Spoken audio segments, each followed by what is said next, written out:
Hi everybody, it's Michael Hollands once again for Sound of the Movies. Today I have the pleasure to talk to composer Nathan Whitehead. Over the past years, Nathan has written music for several films, short films, TV movies, and also TV series. In addition to that, he has worked as a sound editor on many projects as well, including several video games. Among his many credits as a composer, you will find the Purge franchise and more recent efforts on his list, including Keanu, The Veil, Stephanie, and of course Beyond Skyline, which we will also talk about here as well. Welcome, Nathan. Thank you. It's good to be here. Thank you for joining me. Nathan, at first I would like to know a little bit more about your musical education and background. Sure. I, um, I I guess my musical background started with a lot of experimentation. I wasn't. I'm not from a particularly musical family. We listened to a lot of music around our house, but I'm not from a family of musicians. So, I think a curiosity really started around 10 or 12 in those years, maybe 9. We had a piano in the living room and growing up, and I remember my older sister, took piano lessons, but I didn't take piano lessons, but I would play around on the piano at home, and was just really fascinated by that. And I kind of I wasn't a great music student, especially in those days. I would often, as soon as I learned how a couple of notes sounded cool together, or learned a couple of chords, I almost immediately wanted to start trying to come up with my own music, and instead of, say, practicing, other pieces and things like that. So the curiosity about music and writing music kind of happened at the same time, and I started playing guitar around that age too, and ended up going much more in the guitar direction, and ultimately played in some punk bands, and playing in bands turned me on to working in a recording studio. We just in this band in the end of high school and early college, I guess, we just booked some time in a tiny little project studio in Tennessee, and that was really exciting. And that was kind of my introduction to recording music at a slightly. It wasn't a lavish studio, but it was much more recording equipment than I had ever used, and that, I think, getting a taste of working in this studio was just very exciting to me, and made me think, oh man, I could spend my whole life in here experimenting with sounds and coming up with melodies, and then having equipment around to record and produce that. So that was kind of a big light bulb moment. And then, education-wise, I went to Middle Tennessee State, or at least I finished college there. A degree in music production, and then I went to UCLA. I studied the UCLA Film Scoring Extension program here in Los Angeles for a couple years, but only until I started working as a composer's assistant. And at that point, I was pretty much working 7 days a week most of the time, and there really wasn't any time for more UCLA classes at that point. Although I loved my time at UCLA and my time at MTSU. Actually, I really enjoyed the whole college process, and sometimes wish I could, I would love to go back. And it was just fun, kind of being in that environment where you're just exploring and learning. But yeah, straight out of UCLA, film scoring extension into composer assistant work, which was full on, and that is a great education. I mean, I think a lot of composers can tell you it's hard to beat being on actual projects in the trenches, working for other composers, working for music editors, or just finding ways to be present and see real movies, real film scores being produced is an incredible education. And I was fortunate to work for a few great composers over the years that really taught me a lot and kind of shaped my path. So there's there were years of, that was a quick kind of overview, but there were lots of years of playing guitar and writing punk rock songs and things like that, and experimenting with what little bit of recording equipment I had, and all of that kind of is somehow bundled up into my education, and I think the education definitely continues. That's something that's exciting about the job, is hopefully I learn something new on every project. So. You just mentioned musical assistants, and you've also worked quite a few times with Steve Jablonsky. You and Steve wrote the score for Keanu, and you also worked on Desperate Housewives, Gears of War, Battleship, and Transformers: Dark Side of the Moon. How would you describe your collaboration with Steve Jablonsky? Was it very open, very collaborative? How did you work together? Well, I started working for Steve as his assistant, and I'd been doing composer assistant work for a few years at that point. So when I wound up in Steve's studio, I knew I was really looking for just opportunities to write more music, and write more music for productions. I guess it's just looking for the next level of opportunities, so I remember having that conversation a little bit in the interview when I was just starting to work for Steve, and saying, hey, I'm interested in learning, and I'm interested in opportunities to write more music, so it was a transition. I mean, I started writing some additional music on Desperate Housewives pretty quickly after I went to work for Steve, and that show. Speaking of education, that show was a fantastic education. I was on to the very end. Steve had created this world of themes and kind of the musical identity of the show, which was very specific, and a lot of fun.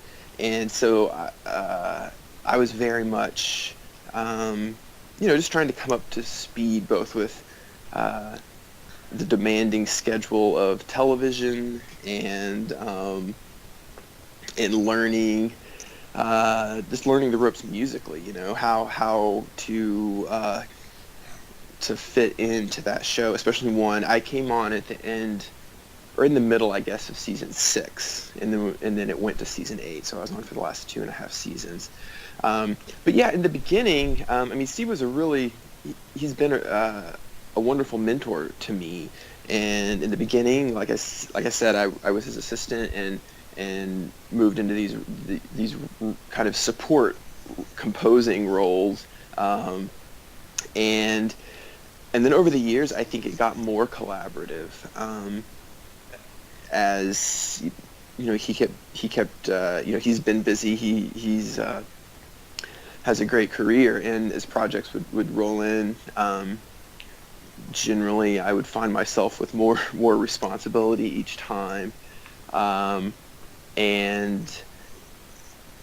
then eventually, I did that for a few years and started scoring more projects of my own, and it was time to branch out on my own, and so it was a transition from basically assistant composer and having this great mentor, and then getting to be much more collaborative the longer we work together. And then Keanu is a great example. Last year of scoring a movie together, and so he's a very collaborative guy. It's great working with Steve. I've always been impressed with his ability to really focus on the story, and so we would have a lot of great conversations, or maybe they were usually emails at like 3 a.m. or something as we're trying to get all these projects done. But it was just cool to be, working so feverishly on music, all day and all night usually, and talking about the story of what we're working on, and that is I guess that's different from talking specifically about music, which we almost never did, and that is, that's the fun, or at least one of the fun things about this job is just, it's the whole point of the job is how can we tell this story, and so I just appreciated, Steve's approach to talking about this process, rather than saying, "Hey, Nathan, I think we got to be in a minor key here. We got to play, a B flat chord there." That was almost never a conversation. We would just talk about how can we make this, how can we feel the emotional weight of this scene, or how can we make this more badass, or like, yeah, that is badass, and so it was a really fun process. It was years of continuing education for me, and then resulting in a really fun collaboration in more recent years. And we've done some pilots together, and unfortunately a lot of pilots out there don't make it out into the world, don't get picked up.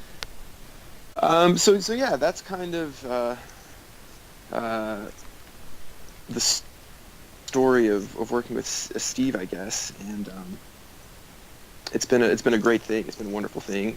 Be cool to do some more projects together. Speaking of Keanu, a quick question. There's a choral piece in there, especially also in the end credits.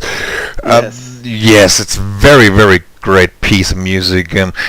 Do you think you would like to write more choral music, orchestral music in the future, or what is your preference? Oh, absolutely. That cue, it opens the movie, and then it does come back at the end. Yes. It was a blast to write that, and it was so much fun to record that. I would love to do some more of that. A fun thing about Keanu,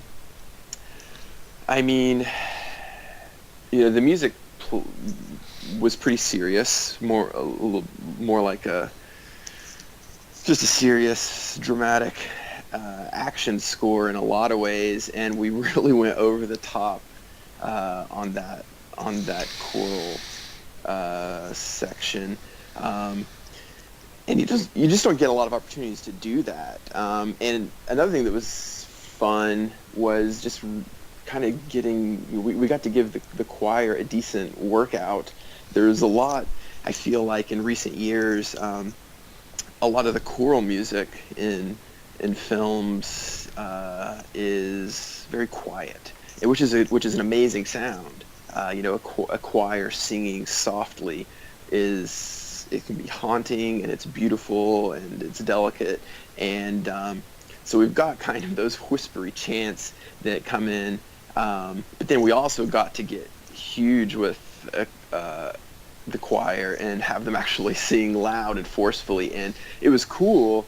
The choir, they were excited about that because it was rare for them, and a lot of the work, especially here in LA, for musicians is on film scores to varying degrees, and so I think it was a little bit unique in that regard, just being able to get almost operatic in some of the sections, and then we have a wonderful solo soprano who we put on there, and it was a lot of fun.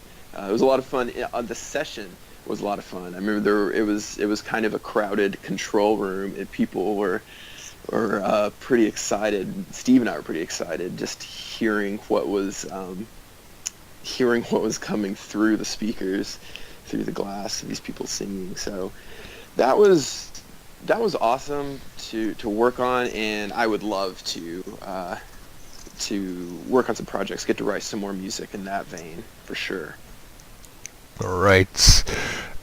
One question about your additional credits. I mean, you also got credits working as a sound editor, and if I'm not wrong, you worked as a sound editor on Matrix Revolutions, Lord of War, House of Wax, and Crank, just to mention a few. You say that this experience helped you when it comes to finding the right musical approach for a movie? Absolutely, I think it helps me a lot. I think that was some more really valuable education for me. So the sound editor years, I was moonlighting as a composer, basically, and I would write music for whatever I could manage to write music for. So student films and just short films, anything like that. Mostly like at night and on the weekend, because I had this day job to pay rent in Los Angeles. I started out, as an apprentice at the company was Dane Tracks, which was a company. I think they kind of changed, but all the people from that era are still working in sound, and sound editing and stuff like that. But Dane Davis, it was his company, and he's a great sound designer, and actually he's a composer. He scored a few films. He ended up going the sound design, sound editorial path, but he had really, he still does, really inspiring creativity, and I think Dane was, he taught me a lot, and this was before I became a composer assistant. He taught me a lot about story and the emotional content that can be in sounds. So, and I think that has really carried over in thinking about my music. We have the notes on the page, and obviously the notes are critical, and I think my time in this on these as a sound editor in the sound world helped me also think about just the different timbres and the tonal qualities of something, the emotional qualities of something, just based on the sound. So yes, that whatever that is, that's playing a note that works in the melody, or maybe that is, we're playing the melody, but if the melody is being played on a piano, or if the melody is being played by bowing, different shards of metal or something with a violin bow, or maybe you do both and combine them. I mean, I think it really, provided some foundational things for me in terms of filmmaking and post-production, and then especially thinking about storytelling, and then combining just kind of sound creation and textures and kind of weirder recordings, which is something I've always loved, combining that with composition. So I think that's very, very much part of who I am as a composer. And I think it started both when I was a kid in Tennessee, trying to cobble together my own little studio, which started, I remember, brief tangent here, my sister, I think, had one of my sisters a karaoke machine that was cassette based. So you could pop your cassettes in there and have your own karaoke party. I don't know if it had like the remove the vocals technology, but what it did have was 2 cassette decks and sound, and the ability to record from one cassette deck onto the other cassette deck, and simultaneously be recording a live input from a microphone or an instrument.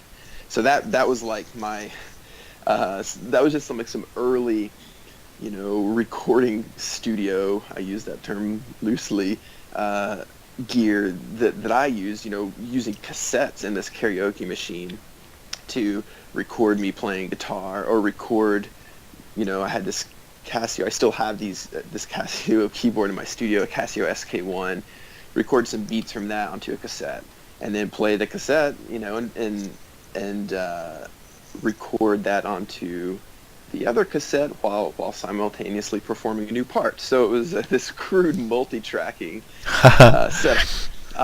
But I say all that just experimenting with sounds, even way back then, was really fun to me, and I think that was reinforced in my sound editing kind of that phase of my life, because I was writing music as much as I could, but it wasn't the job that paid my bills yet. And then I was, it was reinforced every day at my day job.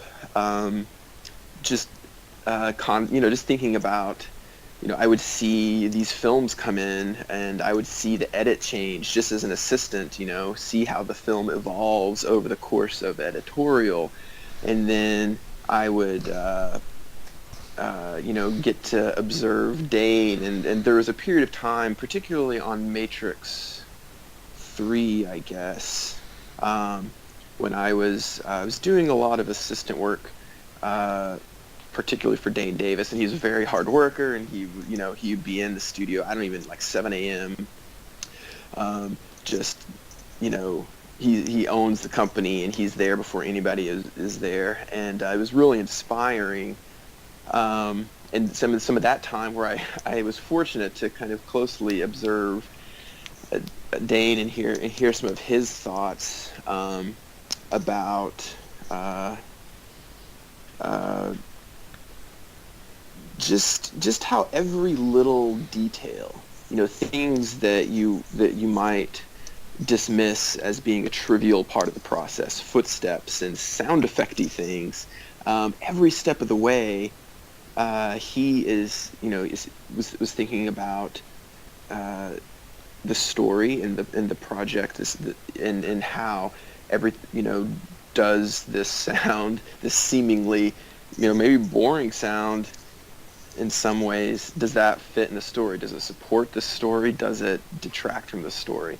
That was all amazing stuff for me to soak up, and stuff that's I think it's just difficult to get those lessons other places. And also, I ended up doing, anytime there was a little scrap of music that the composer wasn't doing, if I was an assistant sound editor on a movie, this happened on Lord of War and Pride and Glory, there might be, it generally wasn't a piece of score, but they need, there's a game show playing off screen somewhere. That happened once. And I would write like 20 versions of a little game show fanfare music so that they can, play, it'll basically be futzed and filtered, and you can hear it coming from this apartment off screen or something. Anything like that any opportunity to write some music, I was always like, pouncing on those opportunities. And that was something that I think was unique. Those opportunities popped up in my sound design, sound editor years, and I was grateful for that. Really grateful for that period of time, and just even though I wasn't making my living as a musician just yet, I was able to be immersed in film during that whole time, and that was invaluable. And I think that's Great. That pays off every day. Yeah, Nathan, thanks for your insights on that. And let's get right to Beyond Skyline, Sure. the sequel to 2010 film Skyline. How did you get involved with the sequel? I had scored another film called By the Gun that Matthew Schoss produced. And Matthew was one of several producers on Beyond Skyline. And it was just through that relationship, through, previously working with Matthew, I met Liam O'Donnell, who directed Beyond Skyline, and I was excited about talking about that opening track from Keanu.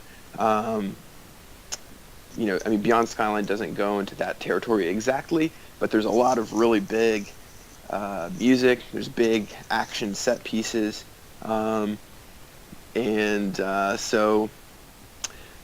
when I met Liam, and through Matthew, I really enjoyed talking to him and seeing some of the movie, and I got very excited about just getting to be in this giant crazy story, and so I feel like Liam and I hit it off, and we decided to move forward, and that was 2.5 years ago. I'm not even sure. It's been a long time, but that was it. Just kind of that's how most things seem to happen in the movie business, is just relationships. But I didn't know Liam before this. This was our first time out together. Okay. How did you prepare for this assignment? Did you also revisit the first Skyline? I did. A good friend of mine, Matthew Margison, wrote the score for the first one. Yeah. So I was aware of the movie. Matt is a great guy and actually has helped me numerous times over the years. So I was aware of the movie. I mean, I watched the first Beyond Skyline and the first Skyline, I should say, and had a chat with Liam. Had a lot of conversations with Liam about it, and we ended up going in a different direction a little bit. I guess we didn't. The movie is so different in a lot of ways from the first one. We kind of wanted a fresh start, so that wasn't. I think it was important to watch the first movie, but it wasn't an ongoing reference, kind of as we went along. And I think Beyond Skyline is. It's a little bit standalone. It's not. You probably heard this about it, but it's not. It's just not a. It's sort of an adjacent sequel, and it launches off in its own direction. But in terms of preparation, I mean, it was interesting in the beginning, and it's always this way especially on visual effects heavy movies. I think the film looks amazing, but when we start on it, it does not look like that. You have, green screen, and you have dudes wearing stilts with the alien head on, and all kinds of funny stuff, and there's no ship in the background. So I knew it was going to look great, but I wanted, I wanted to speak to, they're aliens. I wanted an otherworldly component in the score, and there's some great action in the movie. I wanted to, keep up with that and hopefully make it more exciting and make it hit harder. And these are just things that I think about. I watch the movie, and then my process is kind of the same on, at least initially, on almost any project, is watching what footage I have, thinking about it, and just spending time with it and getting to know the film, and then experimenting in my studio. In terms of preparation, I guess I just started sketching ideas, some melodies, and also a lot of sound exploration. I mean, people have drawn comparisons to other action movies, Transformers and Pacific Rim, and I think there were a lot of other movies that we sort of pay homage to, and then also Liam and I would talk about some kind of old movies that we were really excited about and had fun kind of geeking out over, like Predator and Terminator, so I was kind of marinating in that world, and writing some sort of synth heavy music that felt a little in the vein of some of these old action films that I love, and then it was just a process of throwing ideas out there and spending a lot of time with Liam, and he was very, he seemed to enjoy coming over to my studio, and after a while, we stockpiled enough little musical fragments and sounds, to where we felt like, okay, this is starting to sound like the movie. And that's kind of the point I'm always trying to get to. And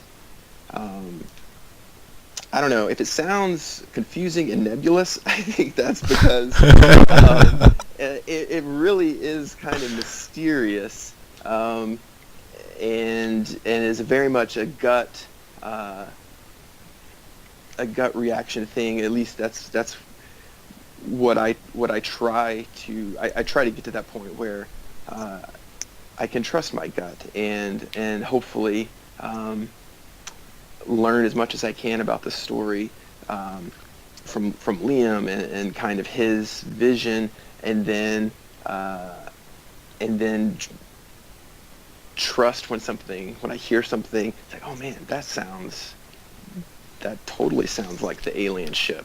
That totally sounds like the big tanker battle. And eventually those things start leaping out at you. For me, it doesn't. Occasionally, there might be a sound or a melody that early on is such as this is Beyond Skyline, or this is whatever the project is. But most of the time, it is slower than that, and those things start leaping out at me after I've had some time to sit with the story, and I've had some time, hopefully, to work with Liam, and then I think the ideas that work so slowly start emerging. So that was a big confusing ramble about about my process, but that's kind of how it goes. It might be, sometimes I might have 2 days to do that.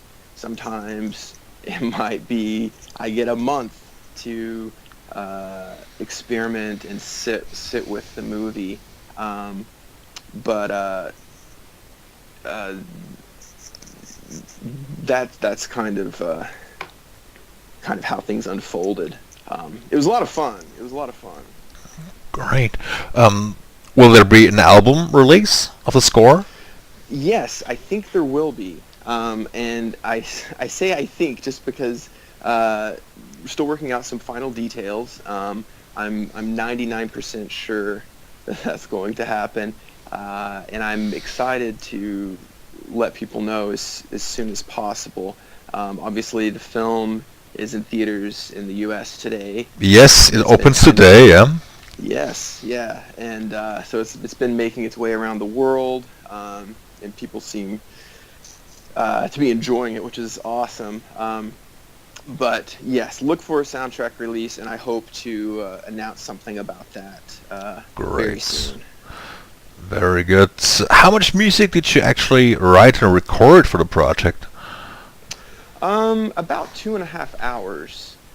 Not all of that made it into the movie. That's usually the case. But yeah, about 2.5 hours of music.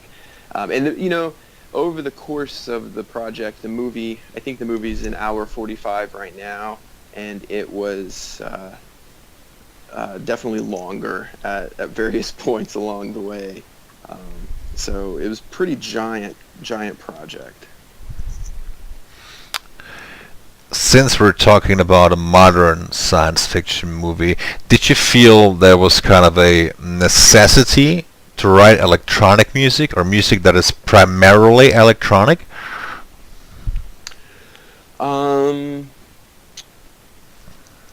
Yeah, that's a good question. I mean, that definitely felt right for Beyond Skyline, and that's the direction that I went. We did record an orchestra, and so it's very much hybrid score. I don't know if I'd say it was a necessity. I mean, hearing you say that, I'm like, what would it be like scoring a movie? What if we used a string quartet to score Beyond Skyline? How would that work? It could be awesome. That could be amazing. I think a lot of electronic sounds made sense to me as I was, kind of talking about gut reactions. and especially as visual effects advanced throughout post-production and I would get more finished picture, um, a lot of electronic sounds just seemed to fit. And so we got, you know, some heavy duty, you know, aggressive synth sounds going on. Yeah. And then also just my love for John Carpenter and Oh yeah. and some of the thinking about some of these old movies. I don't know. That was and a little bit of an homage to those. That was another reason it felt right for the story to have a pretty electronic score. Okay. I mean, that's a space that I really enjoy, and I felt like kind of every step of the way, the music I got to write for Beyond Skyline was just so much fun. It's like, chances are, if I just go in my studio and just mess around and have fun, I'm going to, it's probably going to be a little bit cinematic, because that, I feel, is just something that I love and definitely drew me to the job. And I love, you know, incorporating synths, and so it just felt very lined up with stuff that I enjoyed doing in that regard, which was nice, and steered it a little more into the electronic direction as well. Okay. You just mentioned John Carpenter. Was there any other main musical inspiration or influence for this picture? For this picture? Yep. I mean, I think there's definitely some John Carpenter inspiration in there, particularly in the opening cue and some of our synth pulses, and I mean, I love that this movie is a giant Hollywood spectacle. It looks awesome. I think the robots, they're not really robots, they're aliens, but they're thinking about like Pacific Rim and Transformers. Yeah. And they kind of embody like my childhood imagination, and so that was exciting, and so I think that made me think about all the big action movies that I loved growing up, and that I love now. So you know, like thinking about a lot of Michael Bay movies, you know, Yeah. Bad Boys and Transformers, and I mean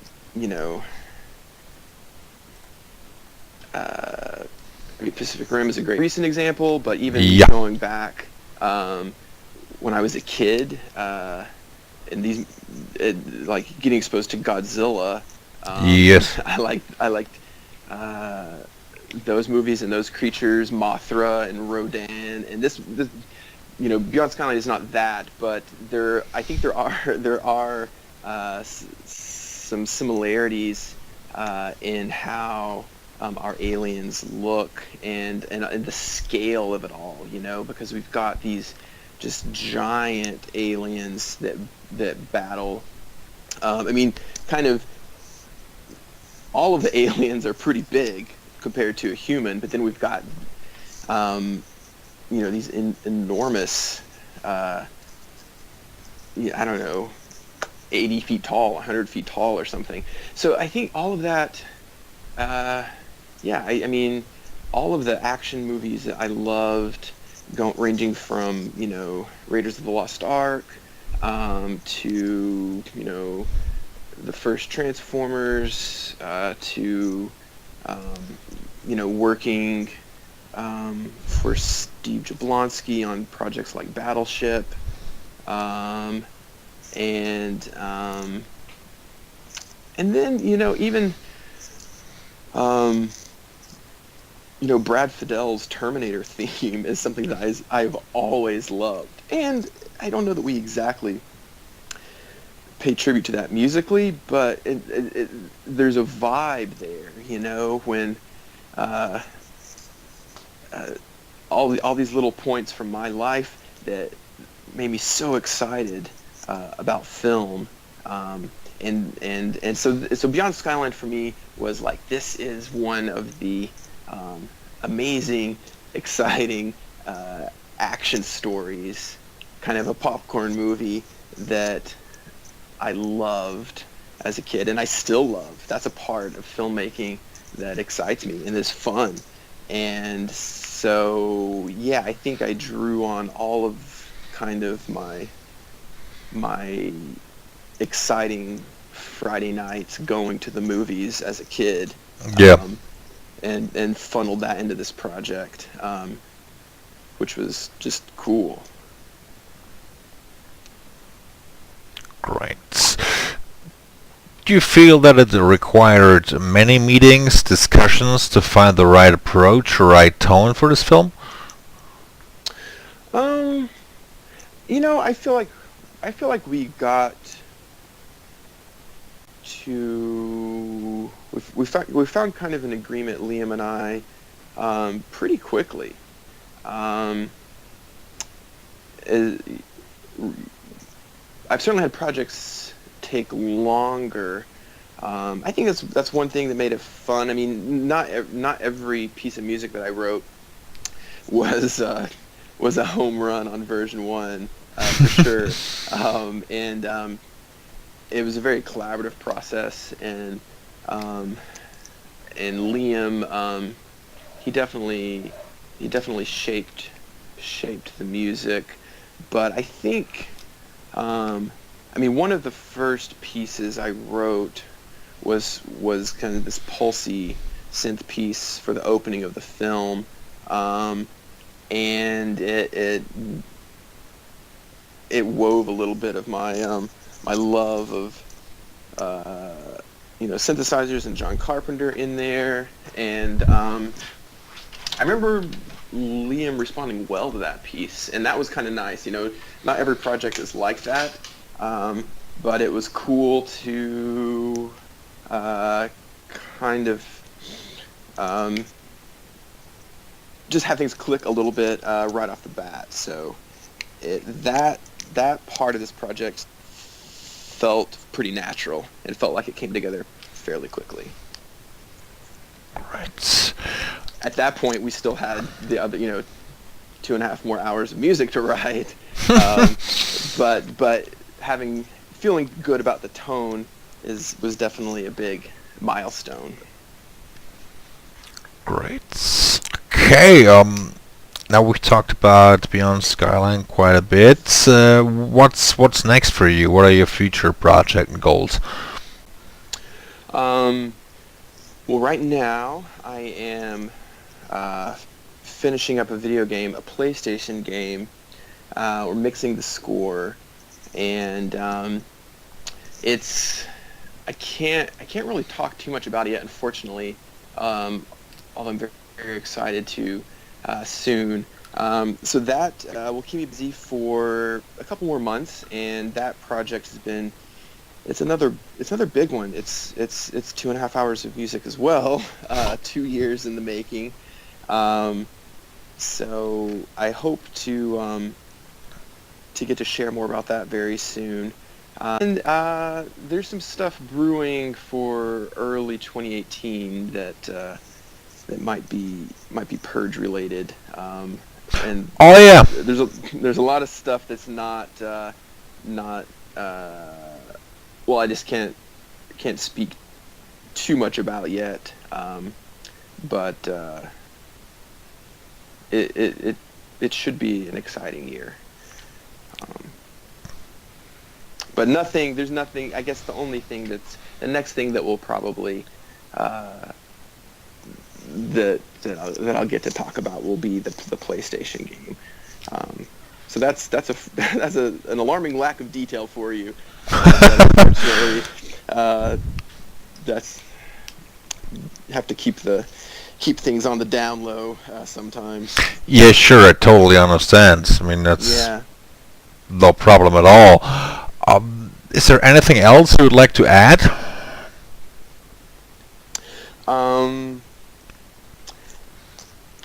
I don't think so. I appreciate you posing some thoughtful questions and taking some time to chat. Okay, Nathan, thank you so much for your time. Thank you so much for talking to me. I really enjoyed it. Hope to talk soon. Hope to see you soon. Absolutely.